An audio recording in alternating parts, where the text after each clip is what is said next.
welcome back to Athletic Every Day, day number 40. So today worked out that I ended up doing a workout later than I wanted to. Worked 12 to 8 today, so I didn't manage to get one in beforehand, so I ended up doing one after my shift at work, and I did it at my work gym, which is where the facility that you're seeing right now. And it's actually a really nice gym to work out in. The only issue is that these pull-up bars, I don't know if you can tell, they're really, really close to the ceiling. So there was no way I was doing straight bar muscle-ups on those. So I ended up having to do the short and tight bar muscle-ups, which I'm actually quite enjoying at the moment. They're really, really fun to do. But yeah, so that is the sort of the background to doing this workout.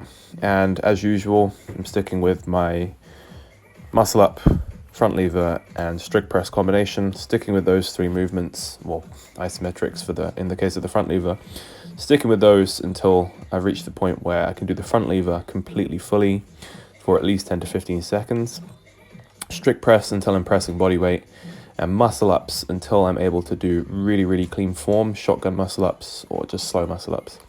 Those are really good ways to train upper body, and I'm not particularly obsessed with aesthetics, but doing those three movements all in one will definitely make you have an aesthetic looking upper body.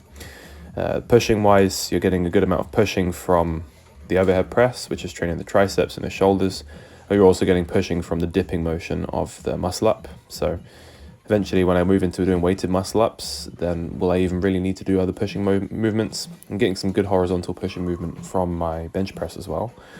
So yeah, good about pushing there, and then the pulling will come quite nicely from the pulling part of the muscle up, and the front lever is an isometric pull. So I'm getting a good amount of horizontal push-pull, vertical and horizontal push-pull, doing these three movements. The only thing that's really lacking is some dynamic horizontal pulling, but isometrically I feel like my back's getting enough stimulus from doing the front lever holds, and I do plenty of other pulling as well, and I feel like pulling is not something I've struggled with in the past when it comes to the strength of my back. And I'll be getting stimulus from doing the power cleans that I do every week as well, and eventually when I start to incorporate deadlifts back in again, I'll be getting some pulling stimulus doing that as well. Just wanted to say shout out to my good friend Brooke, fellow PT who also works at this gym, who recorded me on a couple of these sets. I must say it makes it so much easier to edit this when someone has just recorded from the moment when you started the set and they stop recording the moment you finish. It might not seem like much, but it makes it so much easier to edit. But yeah, thank you very much for Brooke to recording this. Big shout out to him.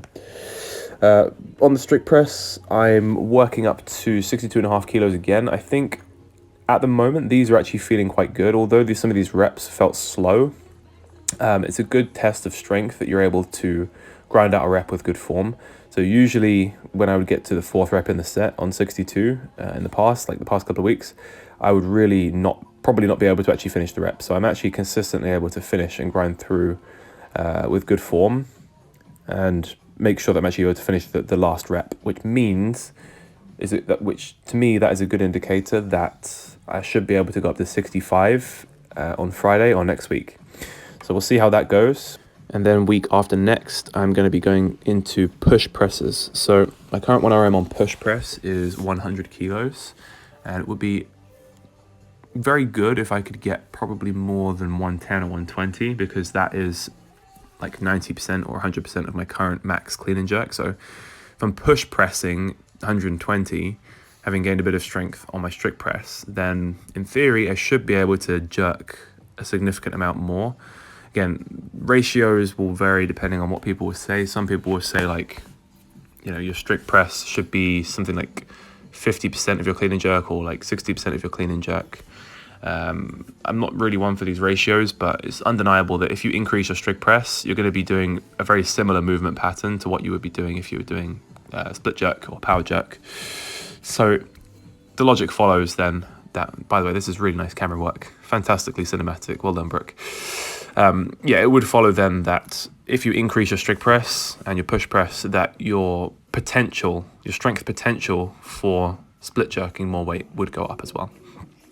And the last thing I finished on it's not the second to last thing I finished on, were some front lever holds. And these tucks are starting to feel really good. I just need to find a hold that's between this and the advanced and the single leg advanced, where you have one leg out, one leg tucked, because I find that one really hard to do. And I think something between this and a straddle is where I'm at. It just looks so awkward when you do it.